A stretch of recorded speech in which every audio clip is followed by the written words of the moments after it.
warahmatullahi wabarakatuh. Halo pemirsa Gajana TV, jumpa lagi di program Ngopi, Ngobrol Perkara Islam bersama saya Zinita Putri.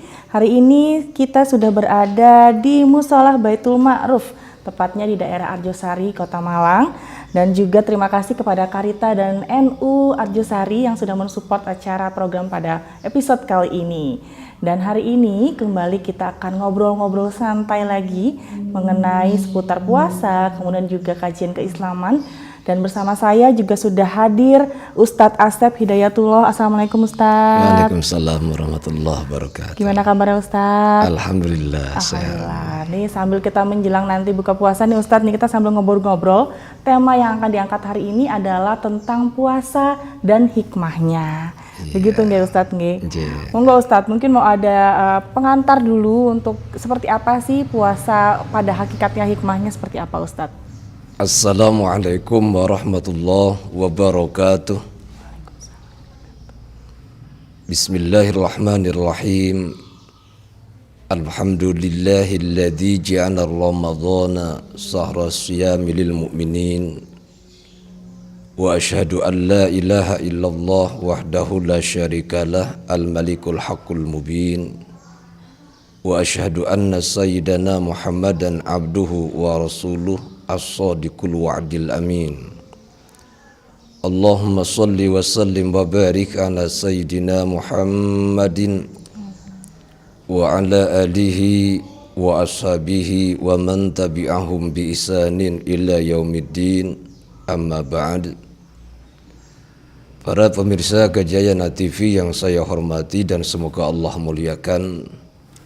Puji syukur alhamdulillah kehadirat Allah yang Maha Ghafur atas berkat rahmat, taufik, hidayah, inayah dan maunahnya, sehingga di pagi hari yang cerah dan barokah kita semuanya ditakdirkan oleh Allah bisa bersama-sama melaksanakan kewajiban kita berupa puasa di bulan suci Ramadan dengan penuh pengharapan walaupun masih banyak kekurangan, jauh dari kata kesempurnaan.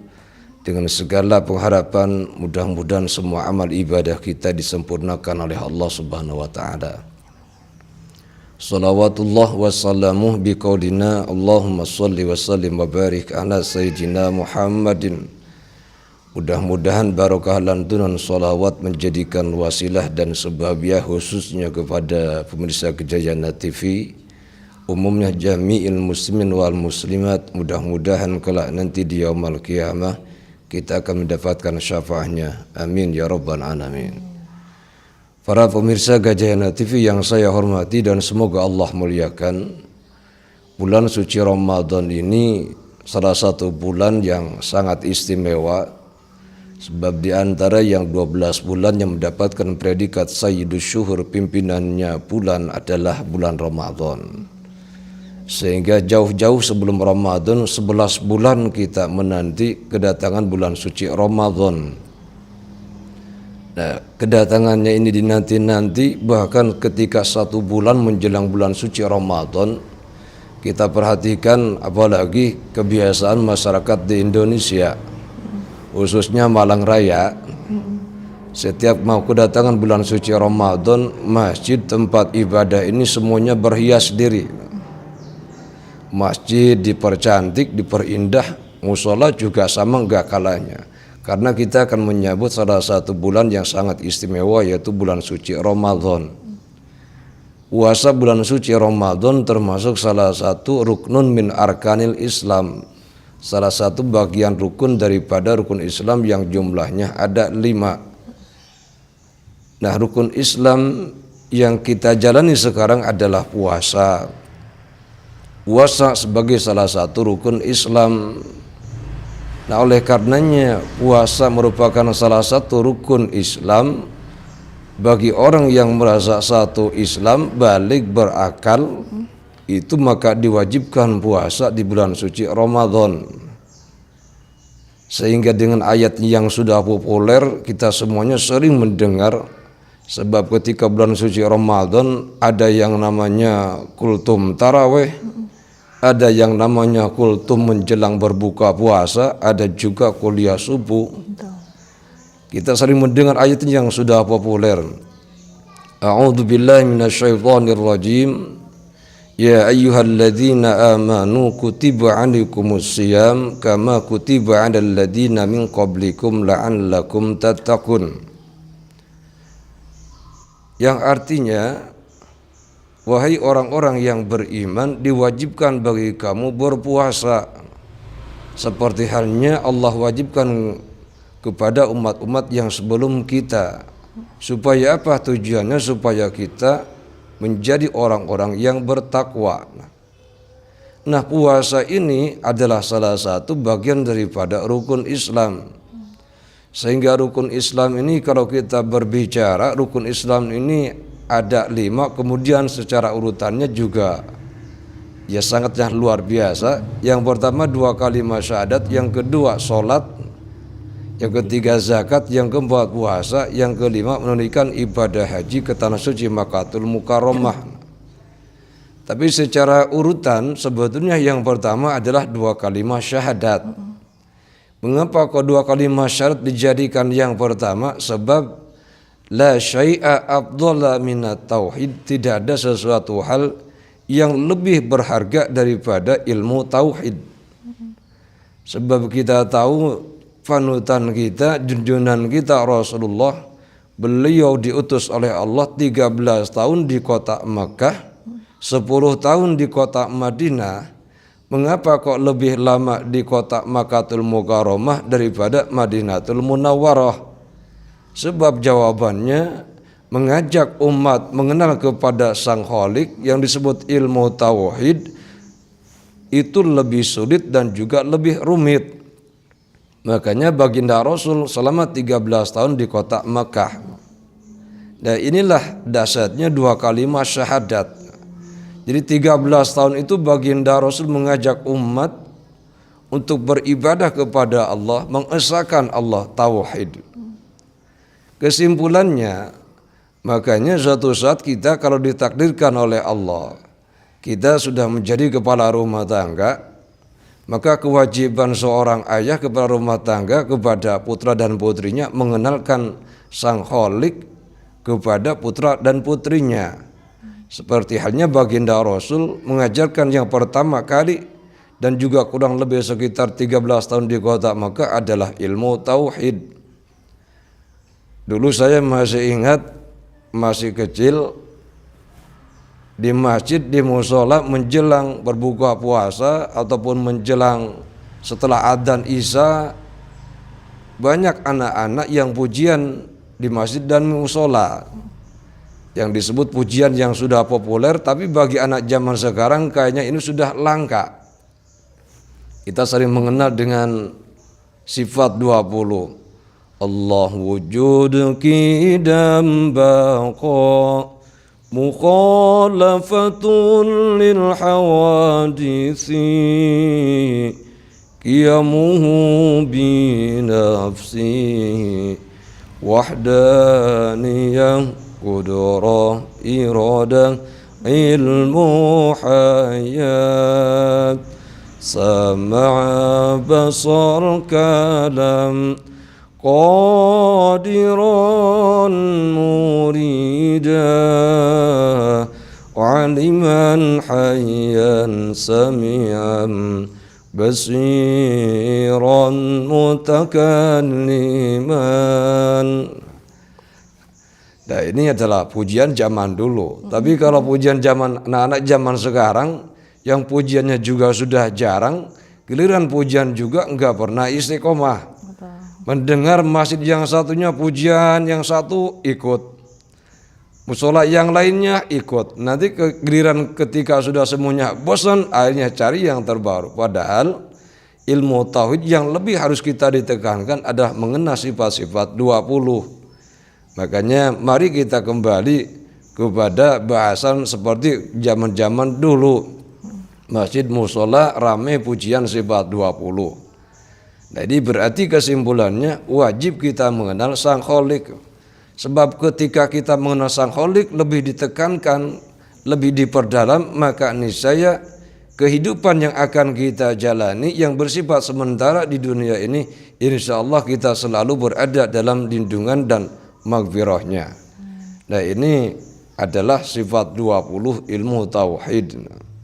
Seperti halnya pesan yang disampaikan oleh Nabi Yakub alaihissalam kepada putra-putranya sebelum beliau wafat, yang tertera dalam surah Al-Baqarah. A'udzu billahi minasyaitonir rajim. Am kuntum syuhada'a idh hadara Yaqub al-maut idh qala li banihi ma ta'buduna min ba'di. Ketika Nabi Yakub alaihissalam menjelang wafatnya, beliau berwasiat kepada putra-putranya, ma ta'buduna min ba'di, wahai anak-anakku, apa nak yang kamu sembah setelah bapamu ini meninggalkan dunia? Maka serempak putra-putranya menjawab, qalu na'budu ilahaka, saya akan menyembah Tuhanmu dan juga saya akan menyembah Tuhan bapamu yaitu Ibrahim. Nah, inilah pesan yang harus kita tiru, yang harus kita ingat, yang harus kita amalkan, yang harus kita praktekkan dalam kehidupan sehari-hari. Jadi tekankanlah, kenalkanlah anak-anak kita kepada ilmu tauhid. Lalu yang kedua, rukun Islam ini ada yang namanya sholat. Setelah umat manusia mengenal ilmu tauhid, maka dikenalkan dengan salah satu perintah yang namanya sholat. Nah, kewajiban dalam Islam ini adalah secara berangsur. Jadi tidak langsung umat Islam langsung wajib mengerjakan rukun Islam yang 5, tidak. Mengenal tauhid, lalu yang kedua adalah kita diwajibkan untuk mengerjakan sholat. Sholat juga ada kewajiban, umurnya juga ada batasan. Tidak serta umat Islam wajib langsung ketika lahir harus sholat, kan tidak. Islam dulu balik berakal baru wajib mengerjakan sholat. Nah, inilah kewajiban sholat, merupakan salah satu rukun Islam yang kedua. Sebelum kita membahas dari hikmah dari puasa itu sendiri, kita akarnya dulu gitu Ustadz ya. Dari mulai ketauhidan kita, rukun iman yang pertama, syahadat, kemudian sholat. Nanti berikutnya kita akan bahas juga nih, masuk ke intisarinya dari puasa itu sendiri ya Ustadz ya. Betul. Tapi teman-teman dari Kenyang TV jangan kemana-mana, kita akan kembali setelah pesan-pesan berikut ini. Tetap di Ngopi, Ngobrol Perkara Islam.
Balik lagi di Ngopi, Ngobrol Perkara Islam bersama Karita dan juga NU Arjosari. Kita kembali lagi Ustadz, monggo dilanjutkan Ustadz. Tadi kita sudah membahas tentang ilmu tauhidnya, kemudian juga bagaimana untuk rukun sholat itu sendiri Ustadz.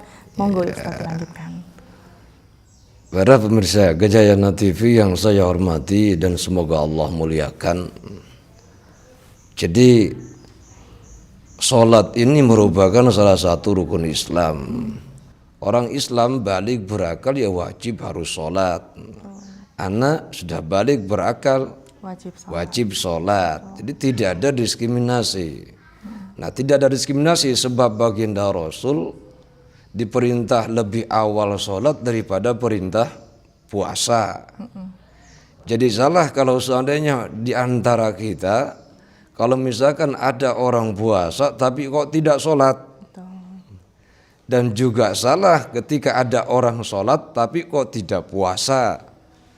Dan lebih salahnya ada orang yang tidak sholat tidak puasa.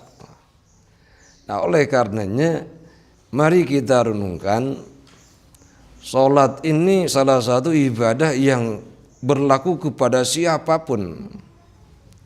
Saking wajibnya sholat, berdiri dalam sholat merupakan rukun sholat. Nah, ketika kita mau sholat, berdiri tidak bisa, sholatlah dalam keadaan posisi duduk. Duduk pun bersila masih tidak. Orang Jawa mengatakan selonjor. Nah, selonjor pun masih tidak bisa, ya tiduran. Tiduran terlentang masih tidak bisa, miring. Posisi miring masih juga tidak bisa sholat, isyarat. Kalau isyarat masih tidak bisa, ya sudah, intinya pasti sudah sekarat. Nah, inilah kewajiban sholat. Berarti tidak bisa ditunda-tunda, jangan sampai kita tinggalkan. Nah, inilah kewajiban sholat. Lalu berikutnya, kita mengenal salah satu ibadah yang sering kita tunggu, kita nantikan selama 11 bulan, yaitu bulan suci Ramadan. Jadi puasa itu ada dua makna. Ada puasa, kalau orang Jawa itu mengatakan poso. Poso itu berarti ada yang diartikan nopo-nopo kerso, ada diartikan poso niku topo saka sing di kerso. Kira-kira pemirsa Gajayana TV ini puasanya puasa yang mana ini? Apakah puasanya apa-apa kerso, apa meninggalkan nopo sing di kerso? Nah, sehingga puasa pada hakikatnya kita sama-sama sulit. Sebab puasa yang sulit itu puasanya seperti Siti Maryam. Jadi puasa Siti Maryam itu adalah puasa yang sangat sulit, sampai sekarang saya pribadi belum bisa berpuasa meniru Siti Maryam. Bagaimana puasanya Siti Maryam? Di dalam Al-Quran dijelaskan, A'udzubillahi minasyaitonirrajim. Inni nadartu lirrahmani shawman falan ukallimal yawma insiya. Sesungguhnya saya bernadar kepada Allah dan akan berpuasa, dan puasanya falan ukallimal insiya. Falan ukallimal yawma insiya, saya tidak akan berbicara pada hari dengan sesama umat manusia. Jadi puasanya Siti Maryam masuk ke dalam mihrab, tidak pernah keluar, terkecuali hal-hal yang ketika dibutuhkan keluar. Jadi selama puasa di dalam mihrab, Siti Maryam ini terus berzikir kepada Allah, sehingga dahsyatnya setiap menjelang buka puasa, Nabi Zakaria itu masuk ke mihrabnya Siti Maryam. Yang memegang kunci mihrabnya khusus Nabi Zakaria. Nah, ketika hendak mau berbuka puasa, Nabi Zakaria ini membawakan makanan dan minuman buatan istrinya Nabi Zakaria.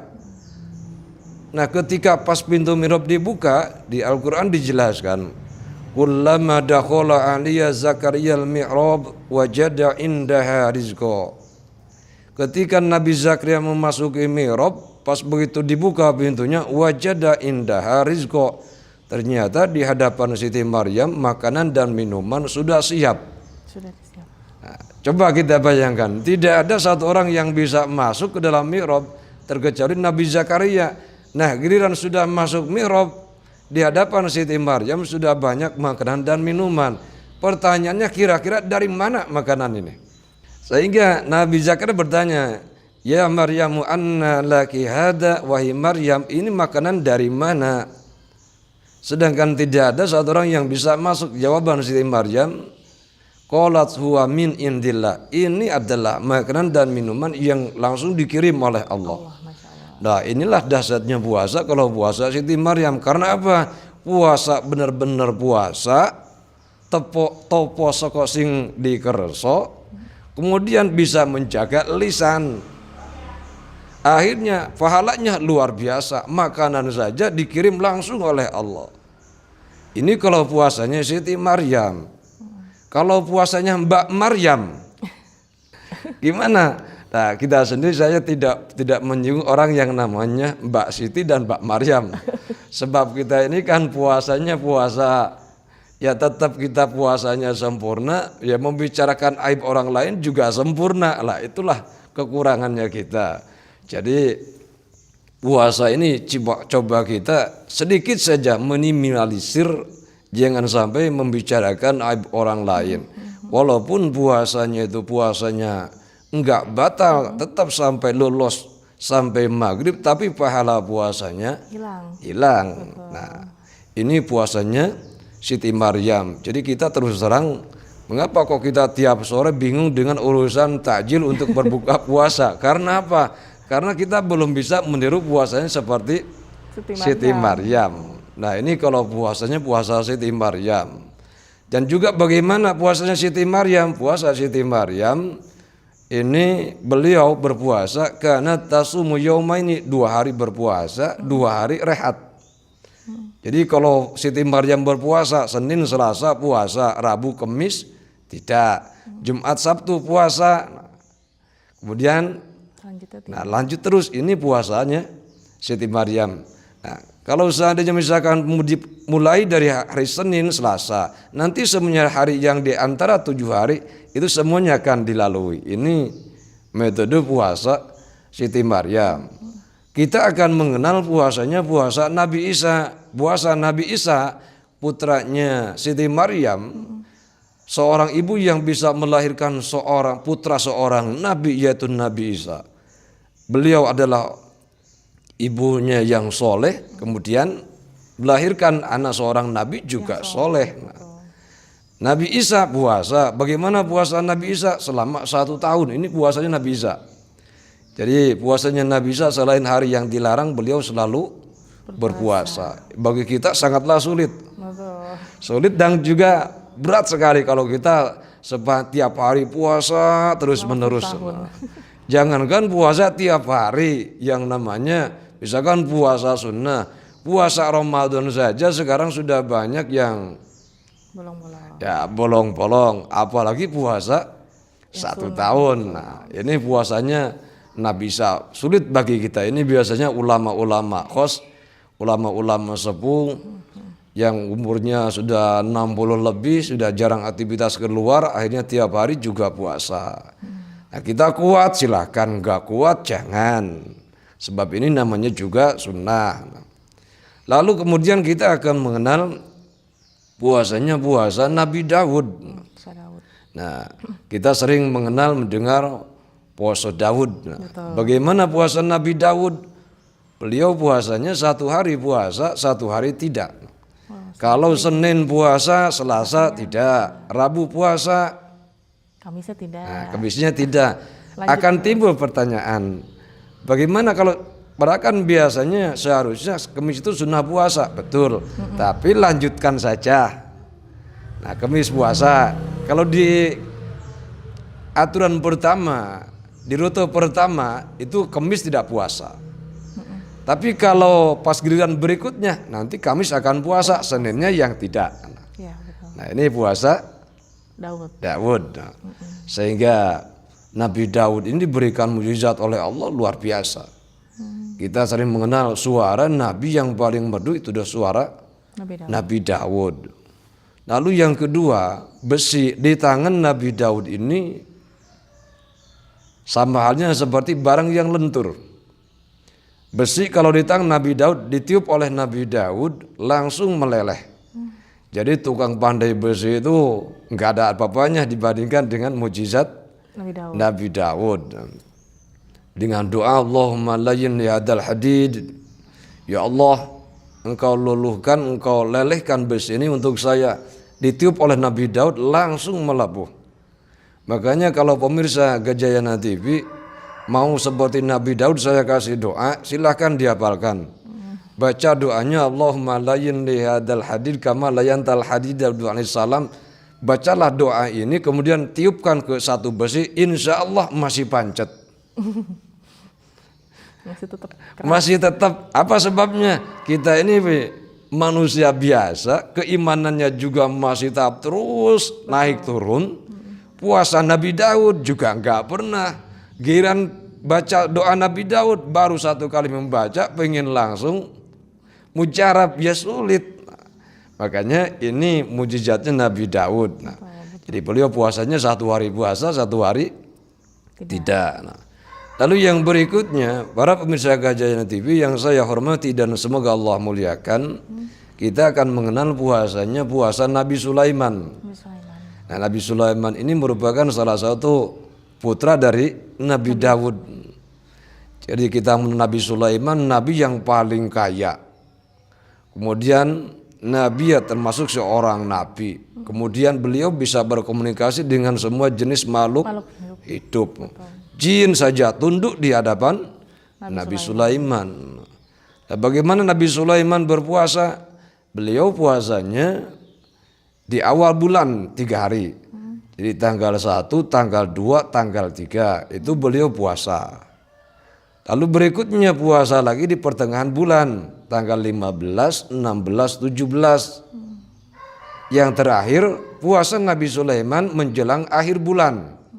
Jadi tanggal 28, 29, 30. Nah, ini puasanya Nabi Sulaiman. Kalau kita pahami, kebanyakan di Indonesia, khususnya Malang Raya, sekitar kita ini ada yang profesinya sebagai pegawai negeri, ada yang pegawai swasta.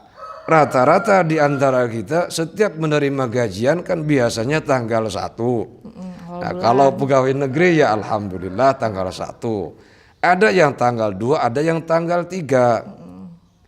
Nah, kalau kita ikut manajemen puasanya Nabi Sulaiman, insya Allah ekonomi kita enggak terlalu parah lah.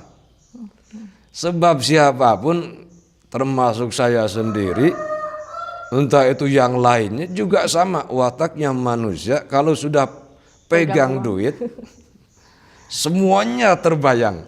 Ingin beli ini, ingin beli itu, ini masih ada, pengen tambah lagi. Nah, itulah wataknya manusia. Nah, jadi wataknya manusia itu kalau sudah megang uang, waduh, harus dikeluarkan langsung nih. Jadi sebuah serba nampak di hadapan kita. Banyak sekali ternyata contoh-contoh dari Nabi. Nah, nanti kita lanjut lagi tentang Nabi Sulaiman nih. Seru juga nih gimana pengalamannya, mungkin hal yang diajarkan oleh Nabi Sulaiman melalui puasanya yang tadi di awal, di tengah, dan juga di akhir. Kita akan kembali lagi di Ngopi Ngobrol Perkara Islam setelah pesan-pesan berikut ini.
program Ngopi, Ngobrol Perkara Islam bersama Karita dan juga NU Arjosari.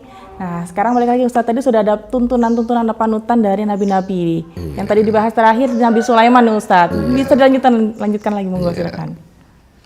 Para pemirsa Gajayana TV yang saya hormati dan semoga Allah muliakan, masih di suasana yang sama, ngopi ngobrol perkara iman. Sebab orang Jawa itu penuh dengan filosofi. Ngopi juga ada singkatannya, ngobrol perkara iman. Nah, jadi ada istilah garwo sigare nyowo. Nah, itulah orang Di Jawa. Ada yang namanya pisang. Pisang itu adalah gedang. Gedang itu singkatan, nah, digeget mari madang. Nah, itulah filosofi orang Jawa. Jadi masih banyak. Nah, betul. kembali kepada bahasan puasa. Jadi kita puasa Nabi Sulaiman. Lalu pertengahan bulan 15, 16, 17 beliau puasa. Sebab biasanya kita di pertengahan bulan persediaan sudah mulai menipis. Nah, kalau kita ya puasa ikut Nabi Sulaiman, paling tidak insya Allah jadi persediaan stok kebutuhan logistiknya ya masih aman. Agak mengirit lah ya. Yang terakhir beliau mengajarkan puasa kepada kita bahwasanya puasanya sebelum akhir. Ya, 3 hari menjelang akhir 28, 29, 30. Nah, kalau kita ikut manajemen Nabi Sulaiman, sebab biasanya kalau kita tidak pintar-pintar mengatur ekonomi, hampir akhir bulan, makanya terkena dengan tanggal tua, maka otomatis kita sudah nggak megang sama sekali. Nah, coba suatu saat kita ikut manajemen puasanya Nabi Sulaiman. Siapa tahu dengan barokah kita mengikuti puasa Nabi Sulaiman, Allah takdirkan kita diberikan kekayaan seperti Nabi Sulaiman. Nah, Nabi Sulaiman nabi yang paling kaya saja masih mau puasa, kita yang ekonomi pas-pasan kok tidak mau puasa. Nah, ini puasanya Nabi Sulaiman. Lalu kita akan mengenal puasanya junjunan kita Nabi Muhammad SAW yang terkenal dengan Ayyamul Bid.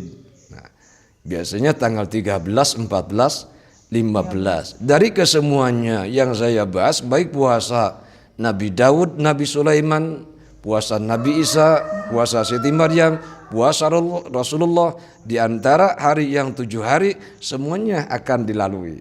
Nah, kemudian umat Islam, umat Rasulullah, Allah tidak memberikan kepada umat Rasulullah itu umurnya panjang, tidak. Sebab kisaran umurnya umat Rasulullah itu ma baina sitina ila sab'ina sanah, antara 60 sampai 70 tahun.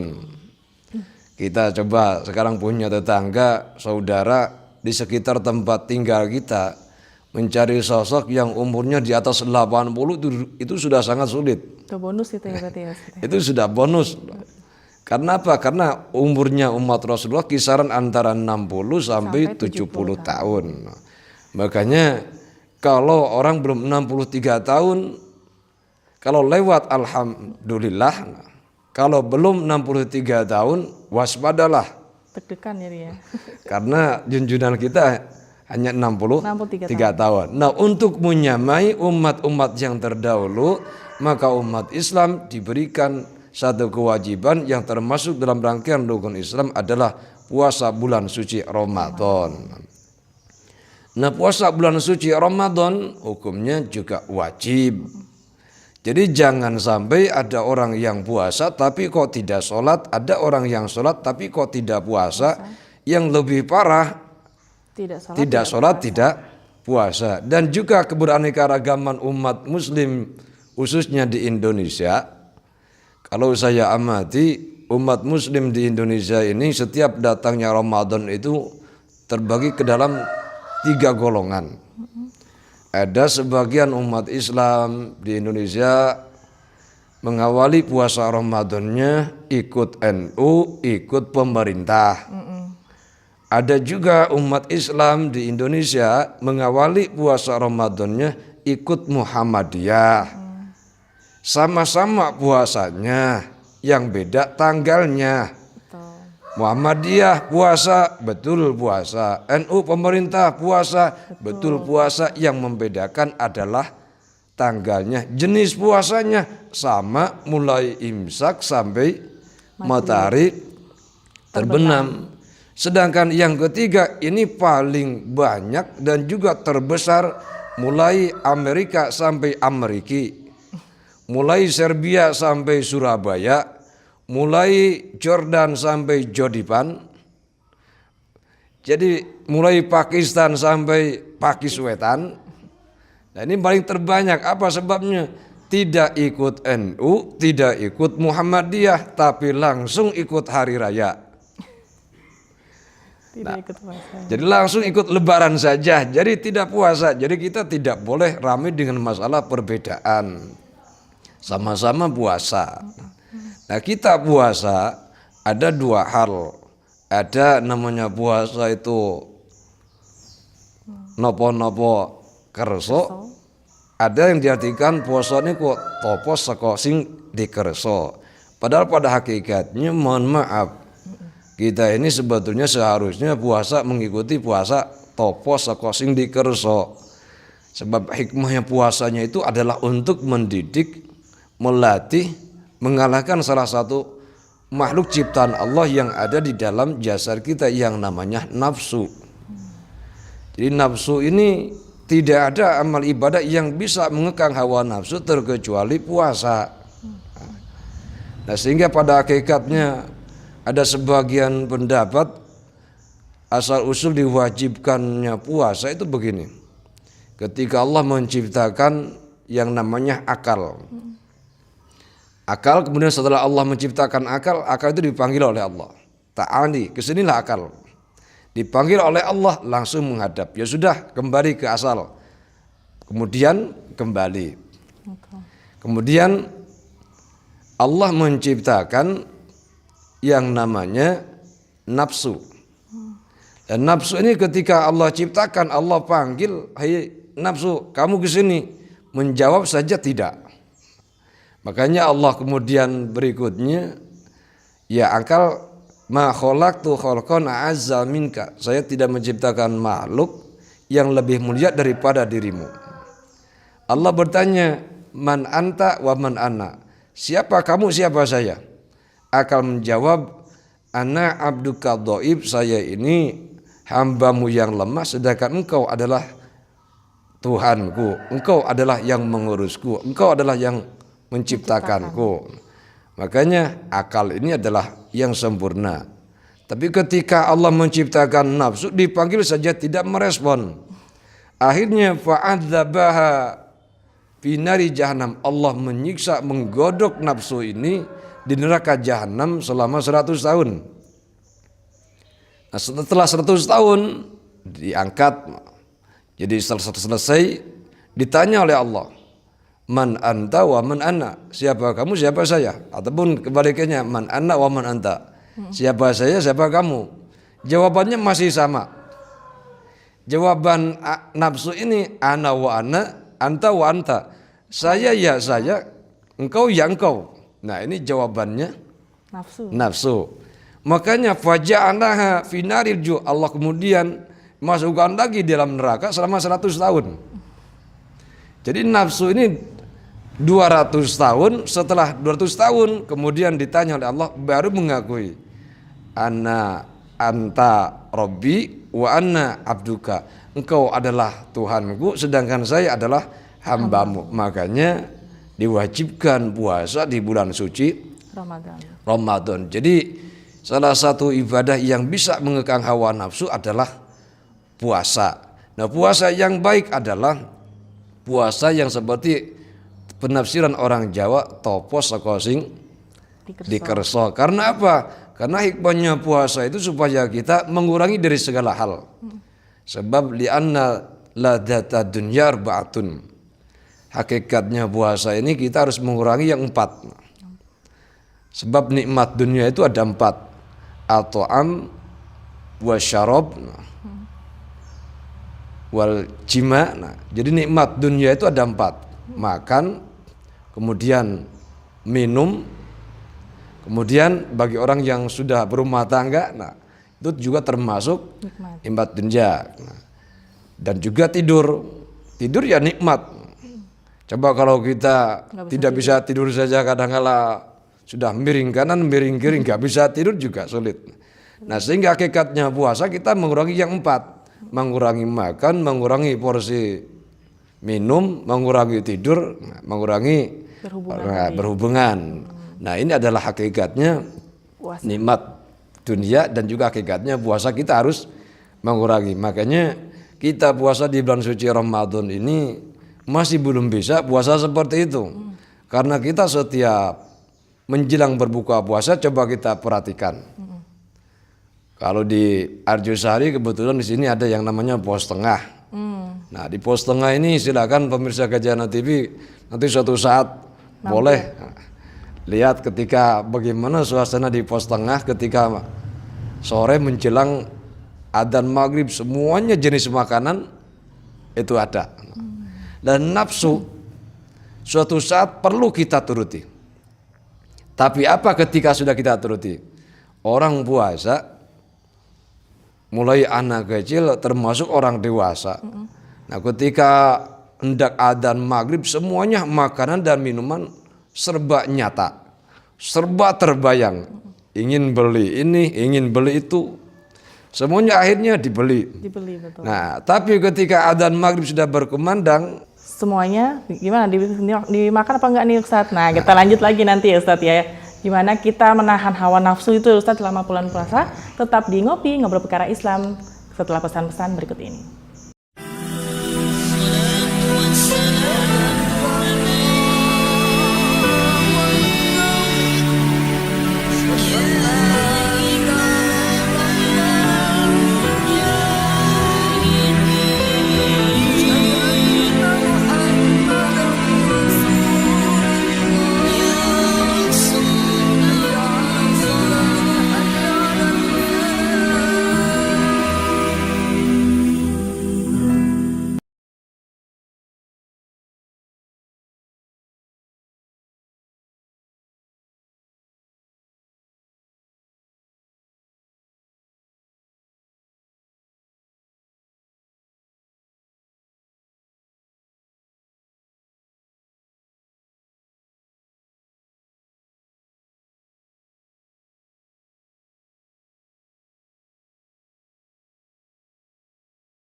Kembali lagi di Ngopi Ngobrol Perkara Islam. Balik lagi nih Ustadz, kita ngobrolin tadi terakhir tentang bagaimana menawan hawa nafsu ketika Ramadan nih menjelang buka nih Ustadz nih. Monggo silakan.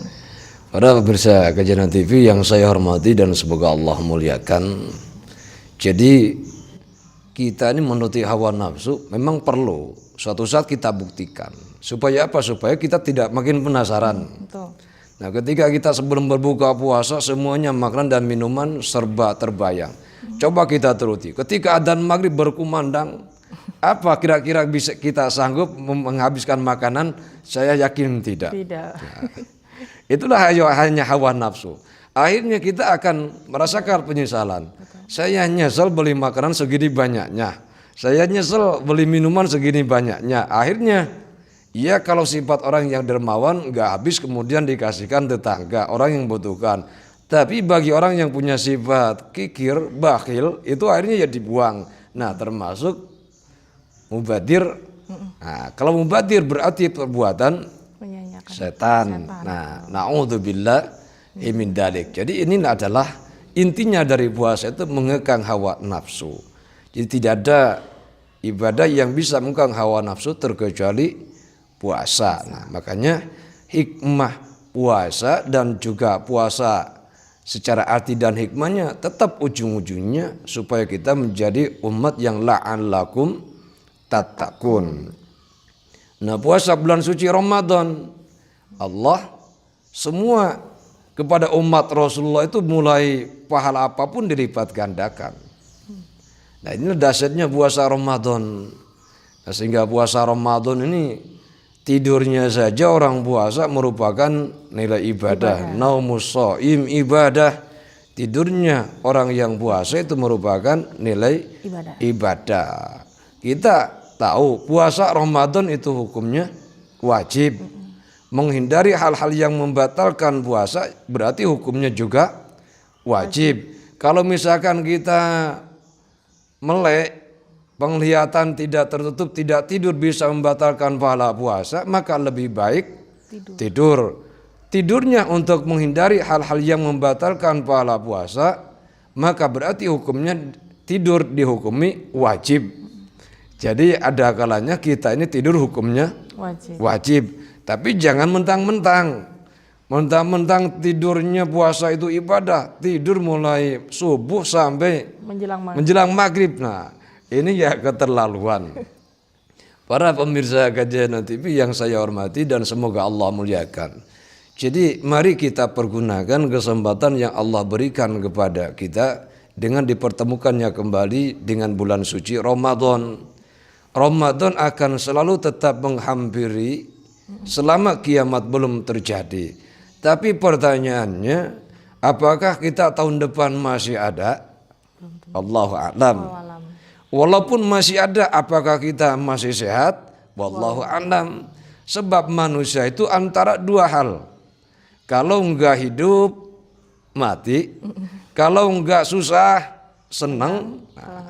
Kalau enggak sehat, sakit. Makanya kesempatan yang Allah berikan kepada kita dengan bulan suci Ramadan, mari kita pergunakan sebaik-baiknya.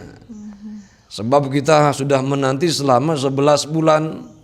Giliran di bulan Ramadan sudah datang, maka akhirnya kita kadang-kala termasuk cintanya cinta palsu. Sebelum Ramadan dinanti, giliran sudah datang Ramadan, disia-siakan. Saya termasuk salah satu imam rawatib Masjid Sabilillah. Saya perhatikan kalau tarawih di awal Ramadan Masjid Sabilillah itu Masya Allah sampai halaman parkir depan itu penuh. Masya Allah. Itu Masjid Sabilillah. Tapi saya perhatikan karena saya tiap malam saya tetap harus kembali ke Masjid Sabilillah. Habis saya ngisi kultum imam tarawih di luar, tetap saya harus tadarusan live di YouTube Masjid Sabilillah. Saya perhatikan mulai malam pertama saja sampai 7 hari itu jamaah membludak. Alhamdulillah sampai sekarang sudah memasuki hari yang ke-13, jamaahnya sudah semakin maju.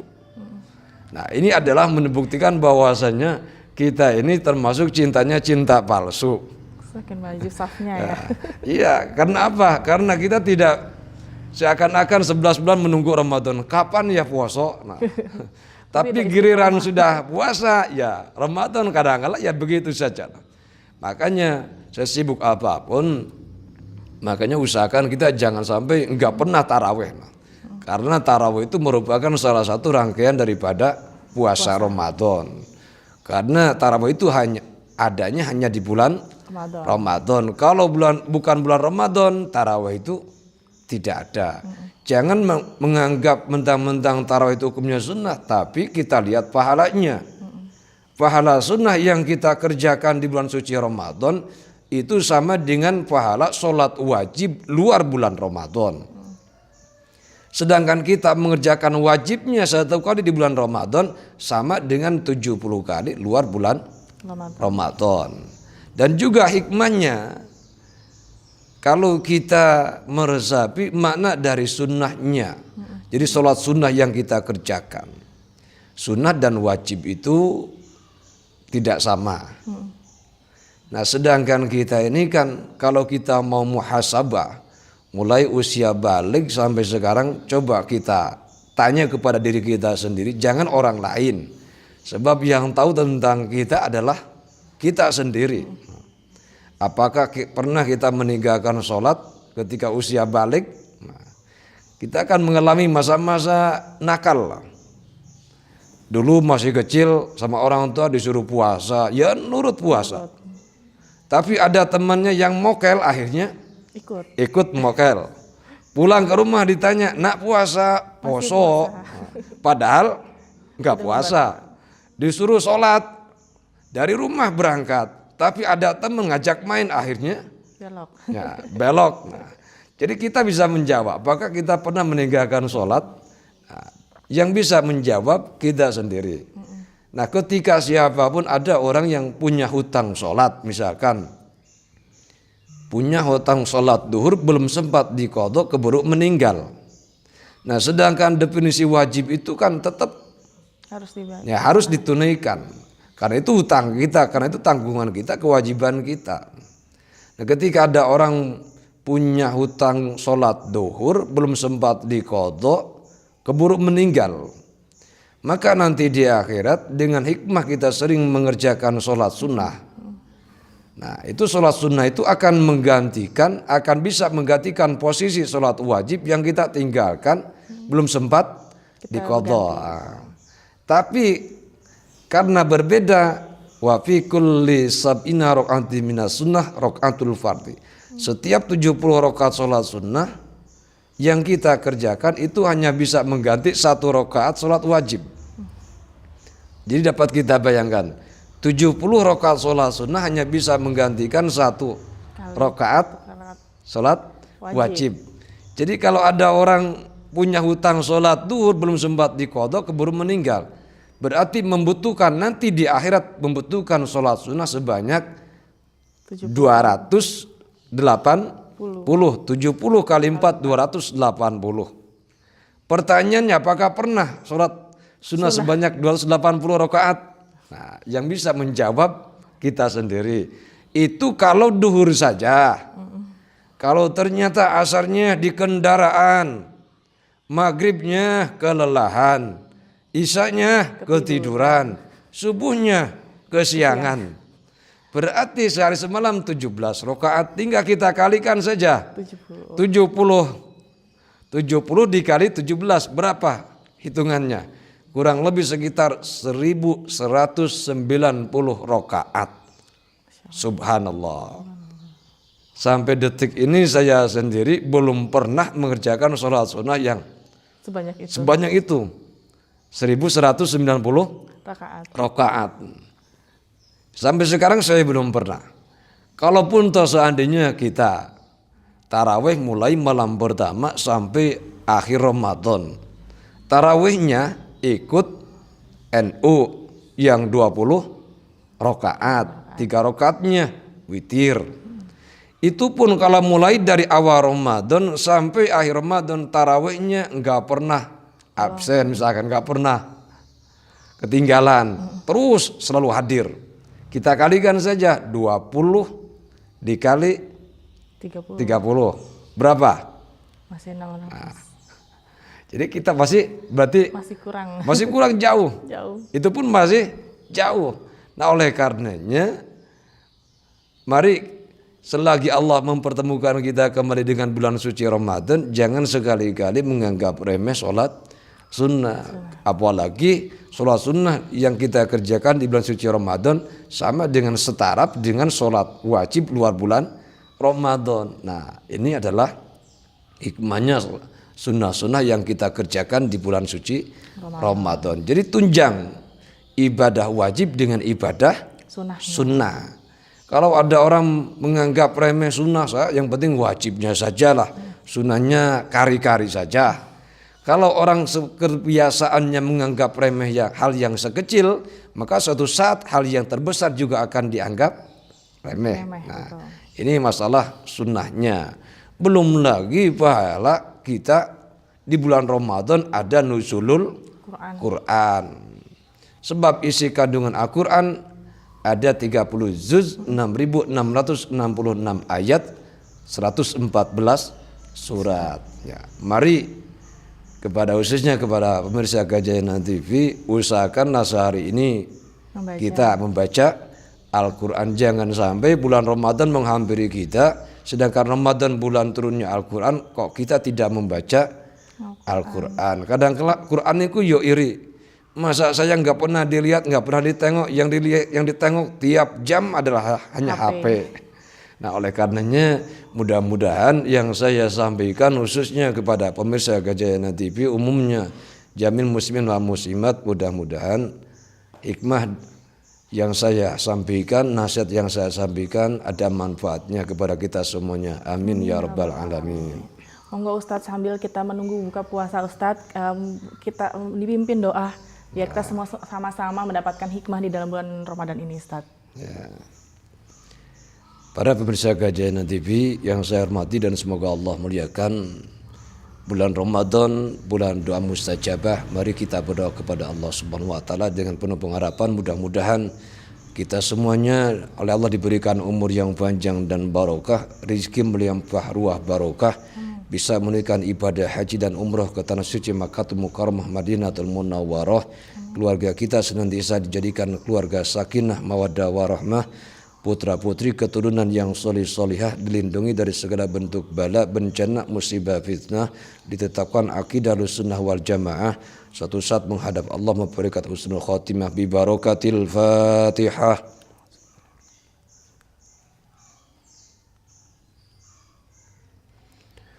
Allahumma salli wa sallim wa barik ala sayyidina habibina wa syafi'ina maulana rabbil alamin hamdan yuafi ni'amahu yukafi mazidah.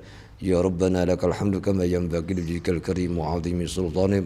Allahumma aslih ummati sayyidina Muhammad, Allahumma arham ummati sayyidina Muhammad, Allahumma farj ummati sayyidina Muhammad, Allahumma ighfir li ummati sayyidina Muhammad wa jamil amana bika.